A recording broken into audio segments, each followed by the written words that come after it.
Good afternoon, students and all viewers. So today's topic is basic theorems of triangles. So first is similar triangles. Two triangles are similar. Similar मतलब congruent, जैसे कि पहले last video I told you. So similar triangles होते हैं जिसमें कि corresponding angles are equal. Corresponding का क्या मतलब है? जैसे ये angle B is equal to angle E. जैसे these are the two corresponding angles.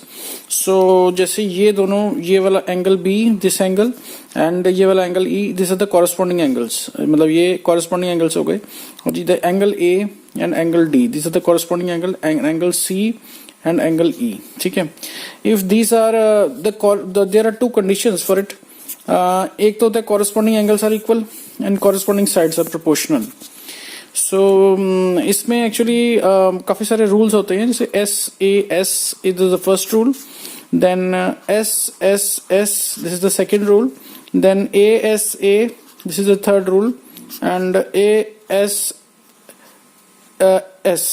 मतलब sorry AAS भी होता है एक रूल. ठीक है. So this is the first is SAS, side, angle and side. ठीक है. If one side this correspond, this suppose कर लो AB आपने ले लिया, तो AB should be equal to DE.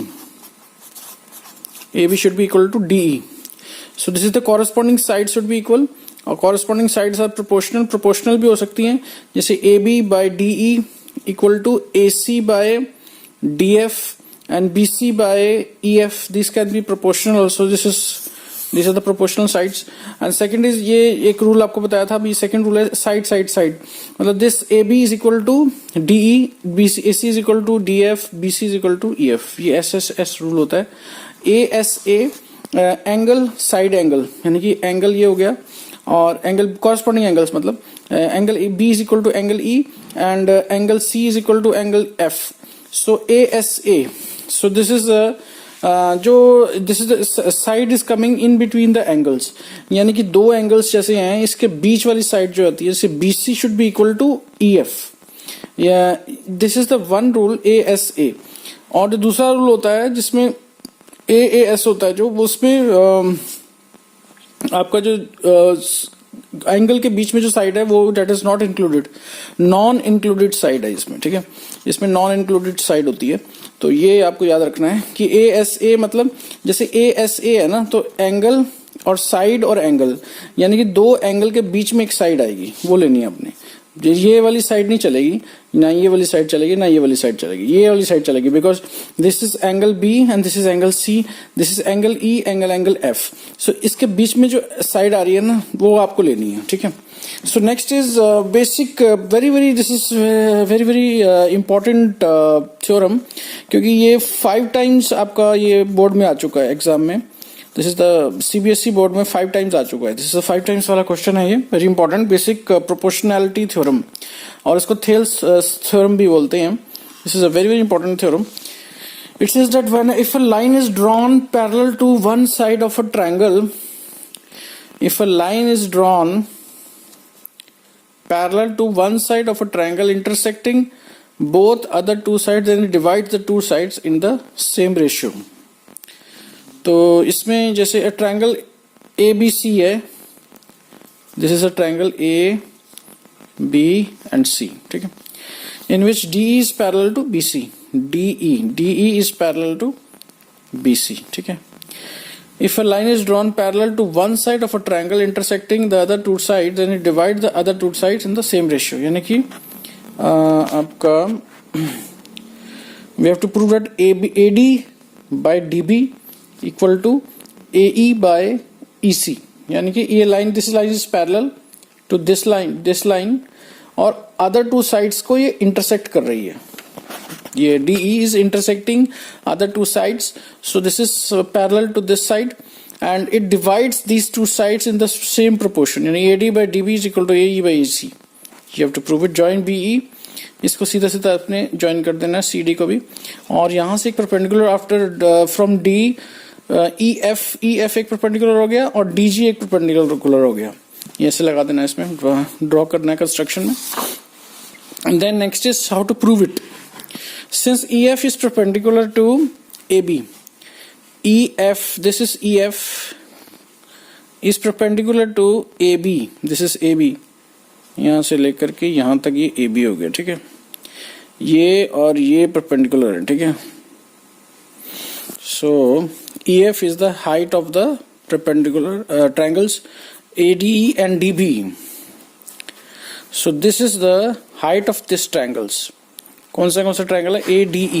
ADE ये वाला ट्रायंगल, एक तो ये वाला ट्रायंगल का ये हाइट है, और DBE DB एंड E, ठीक है। DB ये वाला एंगल जो है ना, ये वाला ट्रायंगल जो है, इसकी हाइट भी हो जाएगी DE। EF will be the height of both the triangles, ठीक है। एक तो ये वाला ट्रायंगल हो गया और एक ये वाला ट्रायंगल होगा, इन दोनों की हाइट कौन सी है? EF है, ठीक है। So now the area of the triangle ADE half base into height, जैसे half base into height, base कितना हो जाएगा? बेस हो जाएगा इसका AD, ठीक है, और इसको मल्टीप्लाई कर देंगे EF से, because this is the height. And similarly angle triangle DBE, जिसमें अभी हमने बताया था ये वाली हाइट हो जाएगी, कॉमन हो जाएगी दोनों की height. So half base into height, इसका बेस कितना हो जाएगा? इसका बेस भी हो जाएगा आपका DB, this is the base, ठीक है, और हाइट हो गई EF। So we take the, इन दोनों को डिवाइड कर देंगे हम लोग, जैसे कि 1, जैसे कि इसका हम लोग सपोज करो 3 दे देते हैं, 4 दे देते हैं इसको। तो इसको डिवाइडिंग 3/4, 3 इक्वेशन और 4 इक्वेशन को डिवाइड कर दिया हमने। तो area of the triangle ADE, ये वाली जो है इक्वेशन, दिस इक्वेशन, और इस इक्वेशन को डिवाइड कर दिया, तो हाफ ऑफ कैंसिल हो गया, EF कैंसिल हो गया, AD/DB इसका आंसर आ गया। Similarly we have area of the ADE और डिवाइडेड बाय ट्रायंगल DEC,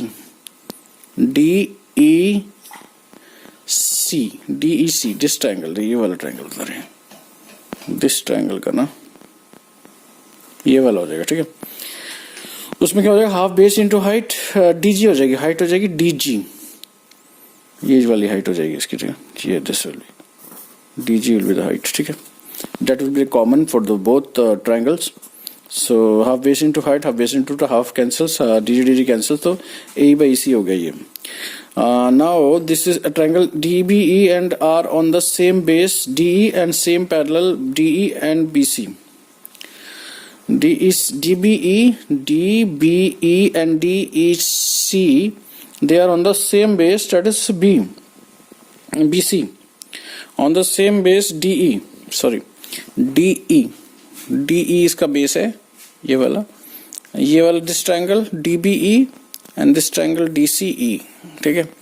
ये वाला DBE और DCE का जो बेस है वो है DE। So and the same parallel DE and BC are parallel. So area of the triangle DBE is equal to area of the triangle DEC. Since they are parallel, so this area is equal. अगर इन दोनों का जैसे DBE और DCE, these are two triangles, इसका जो DE इनका same base है, और कॉमन इनका ये जो है BC भी कॉमन है और बेस भी कॉमन है, और ये आपका दोनों ट्रायंगल इक्वल हो जाएंगे, इनका जो एरिया होगा डेट विल बी इक्वल। सो इसको हम डिवाइड कर देंगे, इसको रिवर्स कर देंगे, मतलब अपसाइड डाउन, मतलब कि रेसिप्रोकल कर देंगे इसका, रेसिप्रोकल ऑफ दिस थिंग, मतलब दोनों साइड हमने इसको उल्टा कर दिया। तो 1 triangle area of the triangle DBE and equal to 1 area of the triangle DEC, ठीक है। So this is over, and मतलब इसको हमने ऑपोजिट कर दिया, DBE और DEC को ले लिया। ये हमने ट्रायंगल लिया है DBE, दिस ट्रायंगल, और DEC, दिस ट्रायंगल, ठीक है, मतलब कि ये वाला ट्रायंगल। तो इनका जो बेस है, this is the base of these two triangles, और BC भी कॉमन है इसमें, तो इसलिए इनका एरिया इक्वल हो जाएगा, और इनको ऑपोजिट कर दिया हमने, 1 area of the triangle DBE equal to 1 area of the triangle DEC, ठीक है। So area of the triangle, इसको हमने multiplying both sides by area of the triangle ADE and E, ठीक है। ये इसका एरिया ले लिया हमने और इनको दोनों से मल्टीप्लाई कर दिया, दोनों साइड्स को, यानी कि ये वाली साइड को भी मल्टीप्लाई कर दिया और ये वाली साइड को भी मल्टीप्लाई कर दिया, multiplying by area of triangle ADE, ठीक है। तो इसका आंसर आ जाएगा एरिया ऑफ द एडीई ऊपर आ जाएगा और एरिया ऑफ द एडीई यहाँ भी आ जाएगा, divided by area of the DBE divided by area of the DEC. तो यूजिंग 1 and 2, ये 1 and 2 है ना यहाँ पे, this is the 1 and 2, area of the triangle ADE divided by triangle of DBE equal to AD by, ये हमारे पास है एडी बाय डीबी, और area of the triangle ADE divided by area of the triangle DEC equal to EE by EC. So हमने क्या करना है, अब ये एरिया दोनों का देखा है, ये 1 and 2 we will use, this is the 1 and 2 equations, ठीक है। जैसे इसमें हमने ये वाली इक्वेशन यूज करनी है, area of the ADE area of the ADE divide by area of the DB area of the triangle DB equal to AD by DB. तो ये एडी बाय डीबी हो गया और equal to A by AC EC हो गया, ये दोनों equal हो गए। तो we have proved it, hence prove हो गया कि आपका जो this is AD by DB equal to A by EC हमने प्रूव करना था। AD by DB is equal to A by EC, यही तो हमने प्रूव करना था यहाँ पे, AD by DB equal to A by AC, ये प्रूव करना है root. This is a very important theorem, so इसलिए थोड़ा टाइम लिया था। This is the converse of the basic proportionality theorem. If the line divides any two sides of the triangle in the same ratio, then the line must be parallel to the third side. अब हमने यहाँ क्या prove किया था कि जो हमने पहले प्रूव किया था लास्ट टाइम, वो था आपका जैसे कि ratio this AD by DB is equal to AE by EC। तो ये चीज हमें गिवन है, दिस इज गिवन, ये हमारे को यहाँ पे गिवन है, ये देखिए। We have given a triangle ABC and a line intersecting AB in D and AC in E. AB in D, AB in D, AC in E, ठीक है। तो ये लाइन दे रखी है और in such that AD by DB equal to AE by EC दे रखा है हमारे को, ठीक है। To prove this is parallel to this, parallel हमने प्रूव करना है, वो हमने प्रूव करना है कि parallel है। Let DE be not be the parallel to BC। अब हमने क्या करना है, DE को पैरेलल प्रूव करना है, मान लेते हैं नहीं है, पैरेलल नहीं है, तो किसी ना किसी चीज से तो पैरेलल होगा ये। So then there must be some another line parallel to DC, that DF be parallel to BC। हमने एक ऐसी लाइन बना ली है जो कि इसके पैरेलल हम इसको एज्यूम कर रहे हैं, प्रिज्यूम कर रहे हैं। So since DF is parallel to BC, ये हमने मान लिया कि DF is parallel to BC, therefore from proportionality theorem we have AD by DB is equal to AF by FC।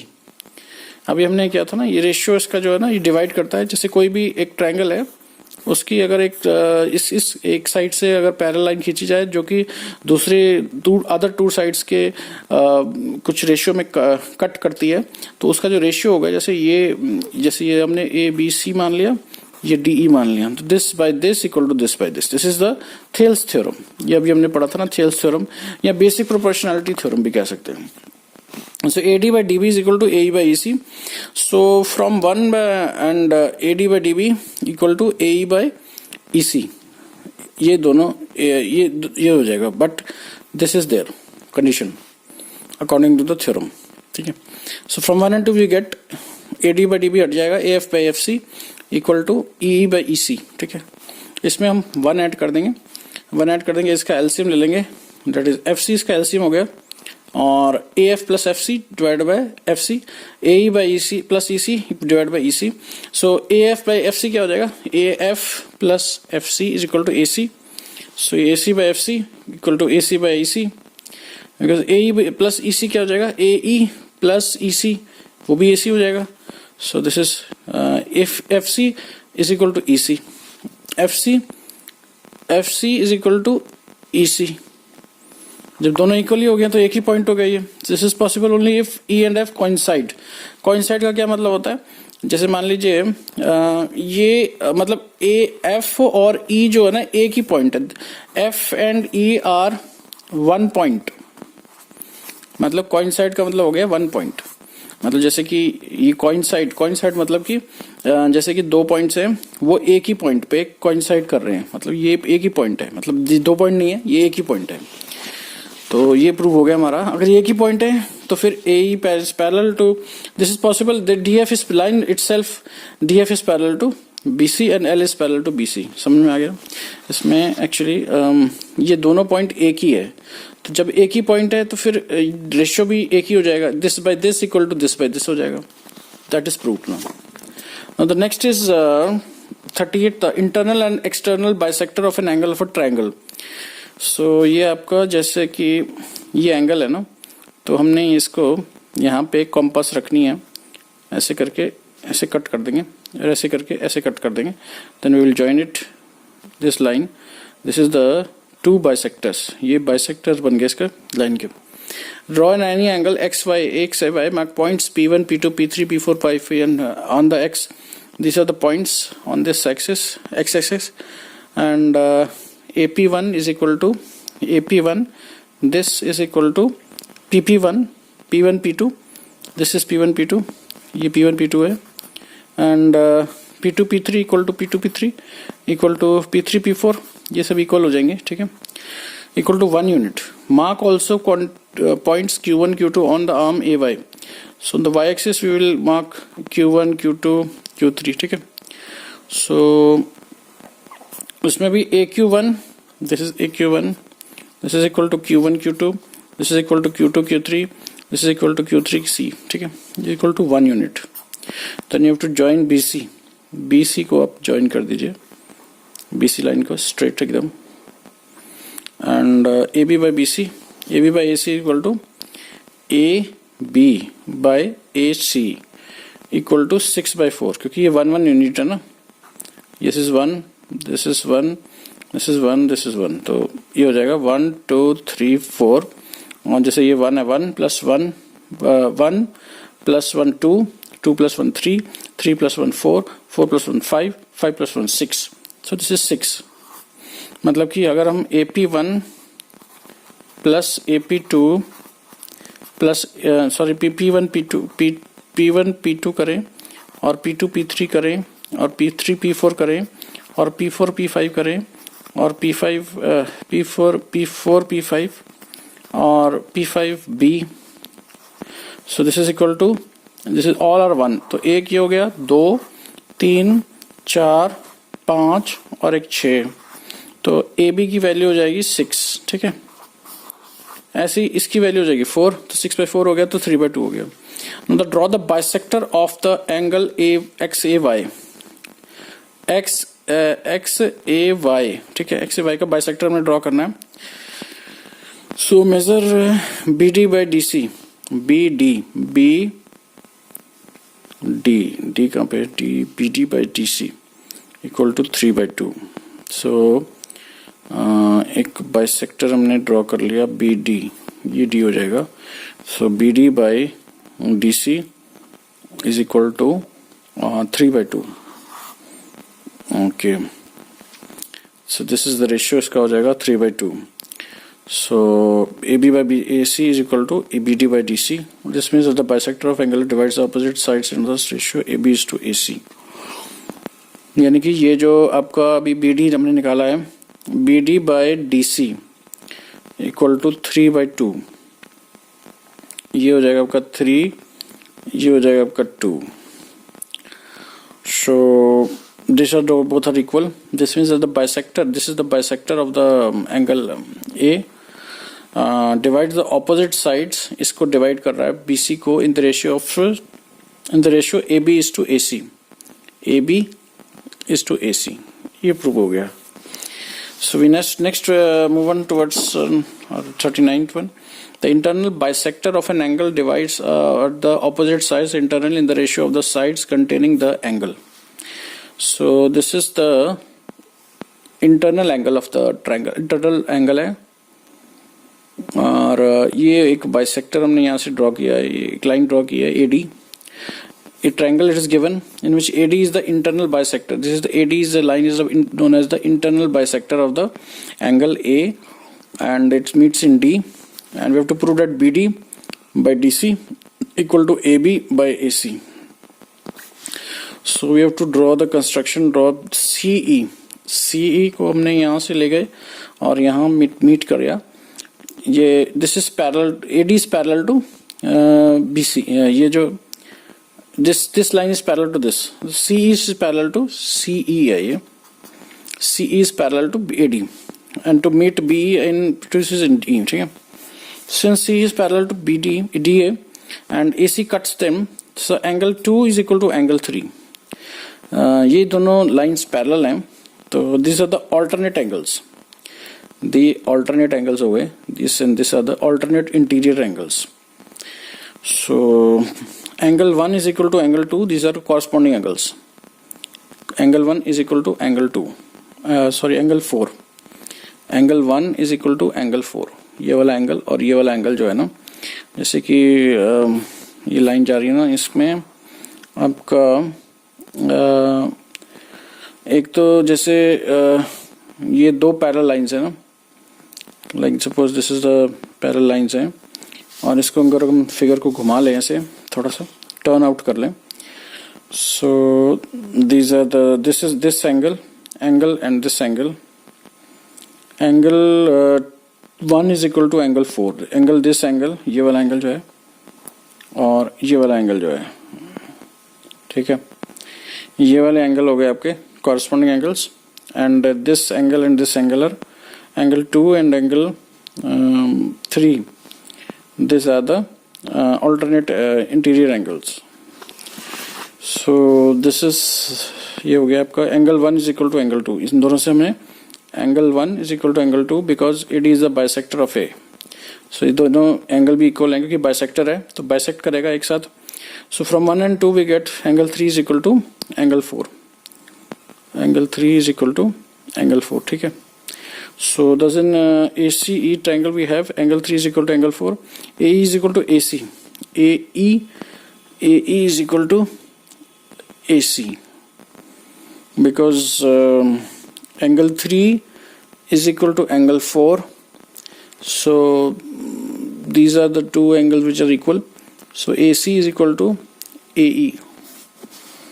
So we have in triangle BCE, BCE, this B बड़ा वाला जो triangle है, we have DA is parallel to ACE, DA is parallel to CE, ठीक है। So DE is parallel to CE. So we have in triangle BCE we have DA is parallel to CE. So BD by DC is equal to, इसमें अगर ये दोनों sides parallel हैं, so इसमें आ जाएगा आपका बेसिक प्रोपोर्शनैलिटी थ्योरम, जैसे known as Thales theorem also, Thales theorem. So BD